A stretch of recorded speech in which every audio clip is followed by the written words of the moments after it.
President Biden's approval ratings take a major hit as the chaos in Afghanistan continues. We'll take a look at the latest spin from the administration. Plus, a little later, a huge victory in the fight to secure the southern border as the Supreme Court orders the administration to reinstate Trump's Remain in Mexico policy. Friends, it's time for Hold the Line.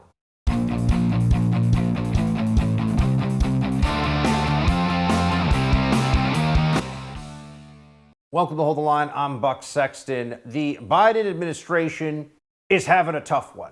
That much is obvious.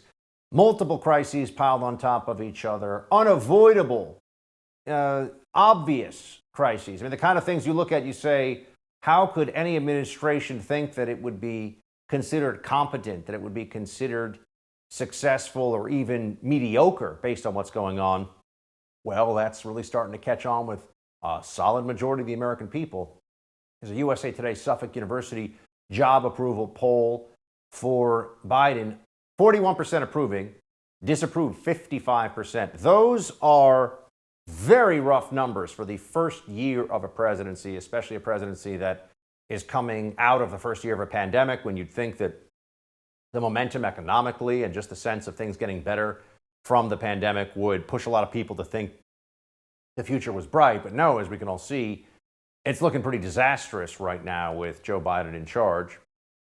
And the biggest issue, we could talk about the border, we could talk about crime in cities, the economy, inflation, but the one that's seizing the attention of the American people right now is the evacuation that is underway right now in Kabul. Here is Pentagon spokesman John Kirby saying evacuation is not completely in our control. Outside of that, the Taliban have set up checkpoints. We've talked about this before, and we are in daily communication with Taliban commanders about who we want to see get in and what the credentials are, what they look like, what's valid. And that communication happens literally every day. We have been nothing but open with the Taliban about who we expect them to let in. Again, fully recognize that it's that not every step of this process is in our firm control, and that there are going to be instances where it doesn't work as advertised. No, in fact, large pieces of this process are in the hands of the Taliban. That's the reality, including the timeline that we're working with now that says that we have to be out. U.S. military must be gone by August 31st. Essentially, pack up Kabul International Airport, destroy any equipment you can't take with you, and you're out, you're gone. The Taliban is at that point in full control of this country. So is that even possible? Can we get out all the Americans that we're trying to evacuate by the 31st of August? Here is a Pentagon spokesman, again, John Kirby, saying they don't even know how many Americans are there. Two quick questions. I think yesterday you did put out a statement saying about 4,000 Americans have been evacuated. That's correct. Is there an updated number, and do you have the sort of base number, how many have to be evacuated now? It's right now today north of 4,400, and I don't have a specific number of total Americans that are still in need of leaving. I don't have that. They don't know. Does anyone really think that we're going to be able to get out a number that is not even a number we can determine right now? Every single American looking very unlikely. We certainly hope that the Biden administration will pull it off. Do we think it's possible for them to do so? Maybe. At best, it's possible. Certainly looking very unlikely.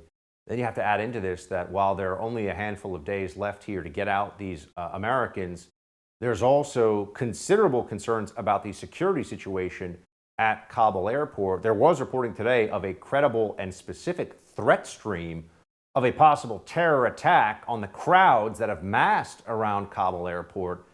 This is an enormous soft target. There's very little that could be done or would be done to protect these people if, in fact, a terrorist element decided to create a mass casualty attack. Could be Al-Qaeda, could be ISIS in Khorasan, any number of different groups, just to sow chaos and destruction and add to a level of tragic loss to the humiliation we are currently suffering in Afghanistan. Here's Obama's DHS secretary, former DHS chief Jay Johnson, saying that things are definitely going to get worse at Kabul Airport. And I believe that the situation at the airport is going to get a lot worse before it gets better. This is a country of 38 million people. We've got to deal with the American citizens, those who qualify for special immigrant visas, but then those who will also qualify for refugee status under our laws. And that population could snowball. Refugee status. So there's definitely a push here to expand the numbers of the evacuated. There are first Americans who we owe and must get out and do everything we can to keep safe in this whole process. Then there's the SIV holders. And then there are Afghans who just want to leave, who want to be refugees, different tiers of those who are trying to get out of the country. This is clearly a mess. It's a nightmare for many. The reports from on the ground make it very clear that this is chaos at the airport, that there are people who are being put in dangerous situations to get there, and then even while they're at the airport having to suffer through some pretty horrendous conditions. But Jen Psaki is out there saying, oh, the airport evacuation thing we're doing, big success, says the Psaki.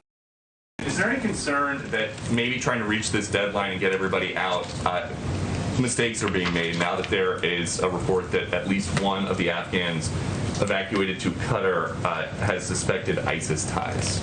Well, first I would say we have a stringent vetting process which includes background checks before any individual comes to the United States. So I can't speak to one individual, but I can tell you and confirm for you that we take the vetting of any individual who comes to the United States and comes out incredibly seriously. And it's an extensive process. I would say that this is now on track, Peter, to be the largest airlift in U.S. history. And that is bringing American citizens out. It is bringing our Afghan partners out. It is bringing allies out. So no, I would not say that is anything but a success. Anything but a success. This is the same woman who earlier this week said that no one was stranded in Afghanistan. And people looked at her like, are you out of your mind? Or are you just lying to see what you can get away with? We have a crisis that is only looking like it is going to get worse as the time runs out here in Afghanistan. Even some Democrats are recognizing that. Here's Representative Andy Kim, who's straight up saying, he's a Democrat, saying Biden's not going to be able to finish this evacuation by August 31st. This effort is one that has certainly led me to believe that the mission is not something that we can accomplish by the end of this month. And I strongly, urgently urge the president to reconsider his continued aim towards August 31st to be able to get our mission done. We will not be able to get our mission done by that time based off of what I've seen and based off of what we've experienced so far. All right. With less than a week before the August 31st deadline, thousands of U.S. citizens remain in Afghanistan. We come back, Marine veteran and founder of All Things Possible Ministry, Victor Marks, joins us to discuss his organization's efforts to help Americans get home safely. But let's talk about the crypto market. Everybody wants to get into crypto, right? I mean, Bitcoin, Ethereum, all these digital tokens, but people don't know where to start. That's where My Digital Money comes in. This is an easy-to-use, self-trading crypto IRA platform with concierge-level customer service. They also offer you an unparalleled military-grade security for coins, trigger orders to help you secure opportunities, a play money account so you can test the market without risking your money, and the crypto market is heating up right now. So this might be the best time to get into this exciting technology-based investment in a long time. When it comes to your money, you deserve a team of dedicated professionals who have your back, speak to you honestly, and treat you like a human, not just a number. Check them out at mydigitalmoney.com. That's mydigitalmoney.com. Victor Marks, the founder of All Things Possible Ministries, joins us next.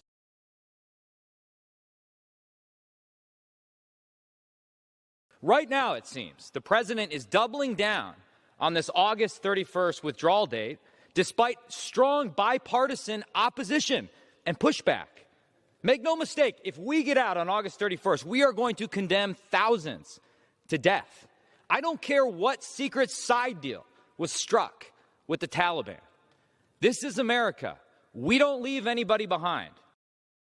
But it appears that's exactly what we're doing. That was Representative Mike Gallagher of Wisconsin making an impassioned plea for the U.S. to ignore the August 31st deadline, which is just 6 days away, and instead maintain our presence until all American citizens are evacuated. At this point, it seems highly unlikely the thousands who remain in Afghanistan will be able to exit in such a short time frame. Joining me now is Marine veteran and founder of All Things Possible Ministry, Victor Marks. his organization is assisting those still on the ground. Victor, good to see you. You too, Buck. All right, so you understand the logistics of this in a very personal way, and you know what's happening on the ground in and around Kabul right now. What do you make of this August 31st deadline?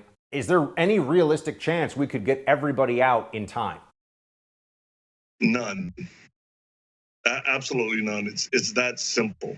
We're tracking with our network and teams on the ground and with the coalition that we're working with, very small, getting small numbers of people out.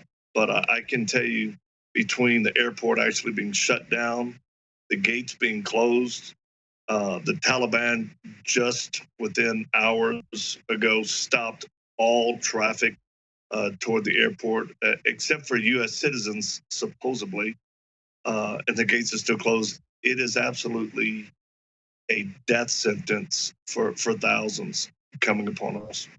What are you hearing right now about those on the ground trying to get out? What's the situation like for American citizens, SIV holders, green card holders? What's going on? Well, we're here at our operations center monitoring and facilitating this, and we're talking directly to those trying to get out. People are scared with good reason, with very good reason. The likelihood of them getting out before the deadline is about 0%. Again, very few are getting out. And then even one of our host countries that were taking our planes that we were using to move people stopped the flow and said, that's enough here. And so we had to pivot. Thank goodness for relationships with solid people and organizations. And we've just been granted the option to go into a couple of other places. But I'll tell you, people are scared, hungry. Everything is stopped. I try to tell folks, it's like going to the DMV to get your license, and there's 40,000 people outside, and it's a matter of life and death. So I'll tell you what, a big shout out to our military personnel who are just doing the deal, and really there's a level of suffering because they can't enact a proper NEO, non-combative evacuation operation, because the State Department has it, and the state is all but seized up. To me, I mean, we've done stuff all over the world. We've been active in facilitating women and children getting free from ISIS the last 5 years and all, and still working in that space. This is one of the most unbelievable debacles, all based on one thing, in our opinion, the actual administration and President Biden not doing the right thing.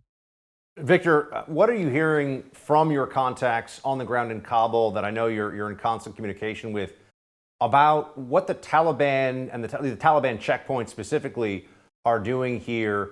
Are they letting all Americans through? Are some with U.S. passports still being turned back at the Taliban checkpoints? Are they letting through Afghan SIV holders? They've said publicly, the Taliban has said publicly that they wouldn't, despite entreaties from the Biden administration. Just what's going on with these checkpoints?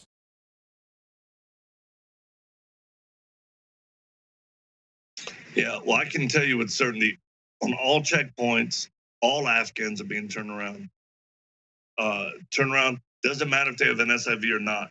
The only thing they're supposedly letting through is U.S. citizens. But our guys on the ground, there's not people pouring in that are U.S. citizens. It is this awful standoff that is only going to get worse as time goes. U.S. citizens, there's thousands. They're scared to move. Afghans, there's one. I'll tell you something that is just today. The Taliban has been directing Afghans with SIVs to go to a hotel for processing, and that hotel is actually, they're taking them and they're beating them and they're torturing them, from what we hear, reports on the ground, and keeping them there. It's going from bad to worse. And again, the only answer for immediate is the president to allow the DOD and our military to do a proper NEO, which is what we've been telling people, hashtag NEO now, to try to create a social media firestorm to get the president to move. What would that look like if the president did that? Oh my gosh. First of all, our military would be ecstatic because we have incredible warriors there, leaders, generals on the ground with the 82nd Airborne and the Marines that would immediately start to be able to use their helicopters to go out and pick up American citizens, bring them back in, and start running convoys to checkpoints to get American citizens. And if at any point the Taliban decided they wanted to get silly, we would overwhelmingly hurt their feelings. And what is your organization, Victor, doing right now to help? And how can anyone help you out in that process as well? Thank you. I think at the beginning of this, we got a call from a former Navy SEAL, one of our security guys. His wife is from Afghanistan, and it took us 5 days and several tries to facilitate getting them out, and we did. And we've been helping facilitate, again, through our network and a coalition to get people out in large numbers, and then it all just dried up right now. There's no air traffic going out. But we're reaching people that are in. We're helping Christians that are actually even deciding to stay because of their faith. And we're going to try to help them with the basic necessities of food and water and medical. We're going to continue to move this from air to a ground campaign to get people out on the long term. And then we're tracking with, just yesterday we handed out supplies and clothing to about 2,000 Afghans that are actually here in the U.S. already. So we're looking at it from beginning to end and facilitating all we can to get those to safety, encourage those that are still staying there, and then helping those when they're getting to their final destination. Victor, thank you for your work on this, and come back and let us know how it's going. I appreciate your time. You bet. Big victory for proponents of border security this week as the Supreme Court ruled that the president must reinstate the Trump administration's Remain in Mexico policy. Could this help stem the tide of illegal immigrants flowing into the country? We'll ask the Center for Immigration Studies' Mark Krikorian when we come back. Right now, let's talk about a possible investment opportunity. Have you ever wanted to invest in real estate, but you didn't have the time to do it on your own and you didn't want to make rookie mistakes? I felt exactly the same way as you until about a year ago. I've always loved the idea of real estate investments, but I didn't want to get involved without someone guiding me. That's when I met my friends at Done For You Real Estate. They took all of the guesswork out of it for me. They found me an awesome property. They rented it out for me right away. They managed the tenant for me. And now I get a check every month like clockwork. Don't wait another second to see if my buddies at Done For You Real Estate can do for you what they did for me. Visit doneforyoubuck.com to see how it works. Again, every step of the process, from picking the city, the house, getting the loan set up, getting a tenant in place, and a management company to help you handle the whole thing. Just go to doneforyoubuck.com to see what my friends can do for you. That's doneforyoubuck.com to begin your real estate investment journey today. We'll be right back with more. Hold the line.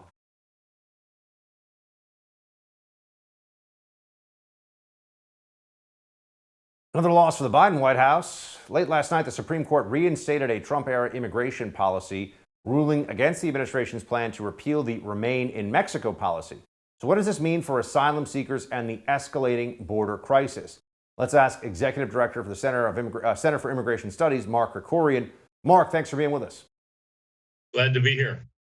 So this ruling is a blow to the Biden agenda of open borders. How specifically will it affect the crisis, though? What's it actually going to do in the meantime?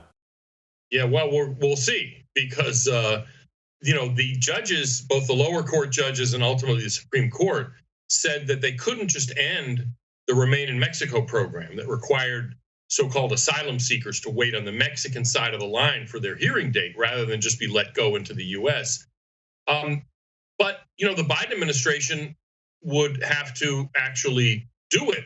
And what are they going to? What are the judges going to do if they don't, or if they slow walk it, or if they call Mexico quietly behind the scenes and say, please object to this and prevent us from doing it, because Mexico has to go along, because we're sending these people who are not Mexicans back into Mexico to wait for their hearing date. So there's actually two ways it could go. The first way is, like I suggested, they try to subvert the court ruling by trying to get Mexico to balk and say no. The other way is that they will go along in order to be able to tamp down what's going on the border without angering their left-wing constituencies and congressmen who are supporters, because they can say, look, we tried, but the courts have spoken. We have no choice but to restore this program. We hate it as much as you do, but we have to do it. Kind of like, please don't throw me in the briar patch. And the reason I say that is not because the Biden administration wants to enforce immigration law. They couldn't care less. But it's politically hurting them. It was before Kabul the main weakness the president had. Of course, now there's all kinds of, things are falling apart for him all over. But I think they may want to, sort of stop the bleeding, at least in this one area. And so I think it's entirely possible, kicking and screaming, they will reinstate the program for real in order to reduce the numbers. And I think this month you may actually see the numbers go down a little bit already. DHS put out a statement to the Department of Homeland Security on the Supreme Court decision. The Department of Homeland Security respectfully disagrees with the district court's decision and regrets that the Supreme Court declined to issue a stay. DHS has appealed the district court's order and will continue to vigorously challenge it as the appeal process continues. However, DHS will comply with the order in good faith. So they're saying, Mark, that they will actually. DHS is saying, all right, we're not entirely lawless. The lower court, we don't think got it right. The Supreme Court also doesn't get it right in their minds by intervening at this stage to tell the lower court, no, you're wrong, right? So that's where it stands right now. But doesn't this turn on a, arbitrary and capricious administrative procedure issue? I mean, how do you think the Supreme Court, when it actually gets to this, is going to view this? Well, there's two issues, not to get too much in the weeds here, but part of it is, as you suggested, that they didn't jump through the right hoops, that they didn't consider the cost to Texas and Missouri, who filed the lawsuit, of ending Remain in Mexico. But that's only one part of it. The other part of what the judge said is, look, even if you jump through the hoops, you can't just let everybody go when you catch them at the border. I mean, it's illegal. The law says that an illegal immigrant who says the magic asylum words has to, have his day in court, but he needs to either be held in detention or made to wait outside the country. That's it. You can't just let them go. You can let individual people one by one go if there's some compelling reason for that individual to be released. This administration is just letting everybody go, not everybody, but the majority of people arrested by the Border Patrol last month were let go into the United States. We're not going to see them again. And the judges said, like I said, both the process problem was wrong, the jumping through the hoops, but even the policy itself, the judges said, look, that's not what the law lets you do. Congress may change it, but until they do, you need to follow the law. The border situation, just give us an overview of what it looks like right now. I mean, you mentioned people being released in. Mark, it seems to almost defy belief at some level that the border could be as wide open as it is, with as many people funneling into the United States, and there's very little media coverage of it. It seems like to say there's no urgency from the Biden administration to deal with it is an understatement. This now feels like it's just the status quo. Is there any way that our open border status quo changes in your mind between now and the midterm elections? It could be if the Biden administration does follow through on reinstituting Remain in Mexico. That would make a big difference, except, and there's a wrinkle here people don't consider, Mexico only agreed to take back before, under Trump, as part of this Remain in Mexico program, people from Central America. That was fine 2 years ago. The problem is now word has gotten out about Biden's invitation to come across the border that literally 30% of all the people arrested at the border last month were not from the three countries of Central America. They were from Brazil and Chile. They were from Haiti. They were from Mauritania. We had a guy down in Central America talking to Mauritanian illegal aliens headed to the border. Mexico didn't agree to take those people back before. So even if the Biden people actually fully reinstate the way Remain in Mexico worked, the program worked under Trump, it might not have as much of an effect as people think. And so my point here is things at the border may get a little less bad, and I think they probably will, but it's still disastrous, even if it's a little less disastrous than it is now. Mark, I'm just wondering if you could give us a sense also of where does interior enforcement of immigration stand right now? Where are we with deportations? What is interior enforcement? Can you explain that for me? Because this administration has said they will not deport anybody who's an illegal immigrant unless they've been convicted of a particularly heinous crime. And the president specifically said, drunk driving conviction should not mean that you, as an illegal immigrant who's deportable, even if you don't do anything, should be deported. So there is no, meaningful interior enforcement. It's just not happening. That's absolutely stunning. Mark, always appreciate the expertise, man. Thanks for being with us. Thank you. As we discussed earlier in the program, thousands of refugees are currently struggling to flee Afghanistan, many bound for U.S. shores. Up next, former senior advisor to the Trump 2020 campaign, Steve Cortes, explains why he believes that Afghans should not be allowed refuge in the United States, even if they were initially promised that they should get refuge. But first, I want to remind you about my friends at My Digital Money. It seems like everyone wants to invest in cryptocurrency, but it's not easy to get started. That's why Colin Plume, the CEO of Noble Gold, decided to create My Digital Money.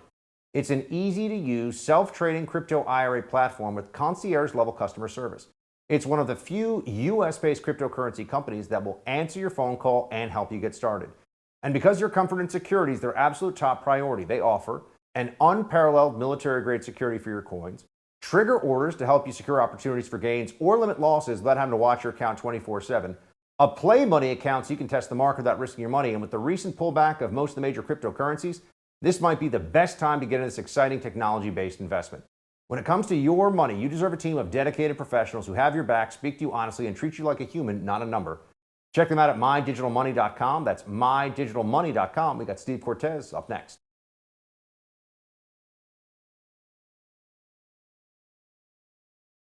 Since the Taliban seized the Afghan capital on August 14th, more than 70,000 people have been evacuated, only 4,000 of those being American citizens and their family members. The majority of evacuees have been Afghan nationals, some of whom will likely make their way to America. Not everyone is eager to accept this influx of Afghan refugees. Former senior aide to President Trump, Steve Cortes, offered his take in the National Pulse, writing, "Migration to the United States should exist for one purpose only, to enhance the prosperity and security of existing American citizens, whether native-born or legally naturalized. In a time of pandemic and a fast-rising economic anxiety, the present is no time to welcome vast amounts of refugees into America, many of whom will require enormous resources from taxpayers." So, is he correct? Does our country need an added influx of migrants? And do we have an obligation to some of these migrants? We'll deal with that right now with our friend Steve Cortes. He's the host of Cortes and Pellegrino on Newsmax. He's with us now. Steve, appreciate it. Good to see you. You bet. Thanks for having me, Buck. So, explain this to me, Steve. We have, there's obviously a chaos and mayhem over there. I think you and I would agree that the first priority has to be, and it is not for the Biden administration to be clear yet, it doesn't seem to be the case that it is based on the statements that are being made, getting Americans, all Americans, safely out of that country.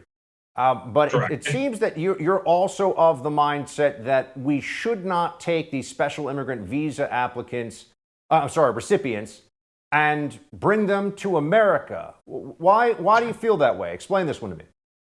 Sure. Well, first of all, I don't think this is a time for America to be welcoming migrants from anywhere. Okay, as a blanket statement, I think that is right now would be a sensible policy for us to take a pause on even legal migration, certainly illegal migration, and we should not be in the business of looking for new categories of migrants generally, but specifically to migrants from Afghanistan. And I do absolutely believe that we have a moral obligation to offer protection and refuge to people who took significant risks on behalf of the United States. I think that refuge should be provided in the region. We have a lot of military bases there. We have allies, countries that share the faith and culture of these Afghanis themselves. I think they should be resettled there temporarily, at least. if they want refuge. But in terms of bringing them to the United States, as I lay out in my article, I think there are two key reasons that we do not want a wave of migration from Afghanistan coming here. The first one is the experience of Europe with a large wave of Afghani migration that really started in 2015. And the results for Europe, it's not polite to talk about. A lot of people there even don't like talking about it. But the reality is of sexual assault, of systemic sexual assault from Afghani men So, committed Steve, against. could we separate out? I mean, there's mass migration, as in just everybody who wants to come to America, hop on a plane. But that's not what the SIV program is about. The SIV program is for Afghans who specifically qualified for taking risks themselves alongside often American soldiers. I knew some of these interpreters. I worked with some of these interpreters. We promised them under U.S. law. I mean, the United States government said, if you are an SIV, put aside whether we should just take everybody who wants to leave Afghanistan. That's not the case that we're talking about here, although we could discuss whether that could happen down the line. On SIVs specifically, why shouldn't the U.S. government make good on its promise? I mean, isn't the word of Uncle Sam supposed to mean something? Well, the promise was never that you could become an American citizen. That was never promised. That you It was get green resettlement. cards. It's green You cards. get resettlement. No. I'm saying, hold on. I'm backing up before. I'm saying the SIV was a mistake. I'm saying that the promise, when we hired people to be interpreters, we never made a promise that, by the way, if things get rough, you get to come to the United States and we will pay for you to come to the United States and become either a permanent resident or a citizen. That was never a deal. What do you think the promise was, Steve? And what do you think the SIV program is supposed to do? No.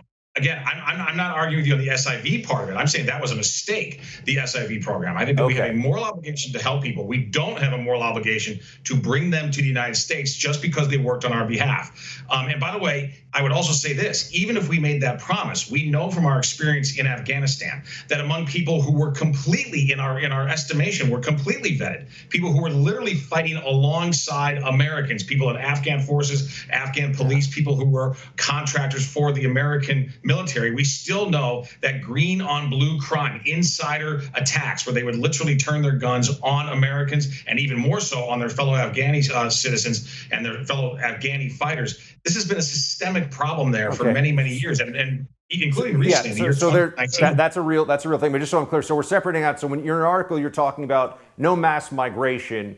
Do you just mean that as a general issue? But going again to the people that are trying to show their paperwork at Kabul airport right now and be evacuated, who have the paperwork that says the U.S. government promised me and my family that if we work along your soldiers or along your diplomats for now the 20-year war in Afghanistan, you're okay with those individuals being brought to the United States, or you don't want any of them being brought to the United States? No Afghanis at all should be coming to the United States. And by the way, you mentioned a key part of it, which is the family. We don't know anything about the family. We have no idea who their family members are. So even if we think we know who the SIV applicant is or recipient is, even if we think that that person is safe, in almost all cases it's a man, if we think that man is safe to bring to the United States, we have no idea what his family is all about. I mean, some people have been going through the process already for months, if not years, of the U.S. government trying to process their paperwork. I mean, look, 150 Americans were killed by friendly fire, essentially. It's not really the correct term because that means it's our own forces, but were killed by insider attacks in Afghanistan. At one point in 2012, we leave the Terps. So I just want to be clear. So we leave the Terps behind. We leave them in Afghanistan. I'm sorry. We find somewhere else for them, but not America. Right. But who takes them? I think that Kuwait, Saudi Arabia, UAE, Bahrain, I think all of these regional allies of ours, again, would be far better equipped to try to handle this kind of an influx. By the way, my preference would be that they actually stay there and fight for their country, that they actually stay. These are mostly young men, that they stay and fight for the kind of country they want to create. Now, again, I don't think we can compel that upon anybody. Steve, you ever been downrange? You ever been downrange with any of these interpreters? No. Okay. All right, man. I appreciate it. It's an interesting point of view from you, and we'll continue to debate how we should best handle what is a Biden administration catastrophe. But for right now, man, I appreciate you coming on. Thanks for writing the article, and we'll have you back soon. We'll talk more about this. By next week, we'll know how bad it actually gets. Okay. Thank you, Bud. Thank you. A video that has gone viral shows a man stranded in Afghanistan slamming President Biden over his botched withdrawal from the region. We'll play you shocking video after the break. But first, how much equity do you have in your home? 50,000, 100,000, more? Cybercrime experts are alerting homeowners that the more equity you have, the greater the chance foreign and domestic criminals will come after you. Home title theft is one of the fastest growing crimes out there. In fact, Home Title Lock, America's leader in home title protection, is alerting homeowners they could already be a victim and not know it. Here's how it goes down. First, cyber thieves search hundreds of public databases for high equity homes. Next, they'll pull your home's online title, forge your signature stating you sold your home, and take out loans using your equity. You're not covered by insurance, your bank, or common identity theft programs. Protect your most valuable asset. Register your address now to see if you're already a victim, and receive a complete title history of your home, a $100 value, free. Go to HomeTitleLock.com. Again, that's HomeTitleLock.com. We got quick hits coming up next. Stay right there.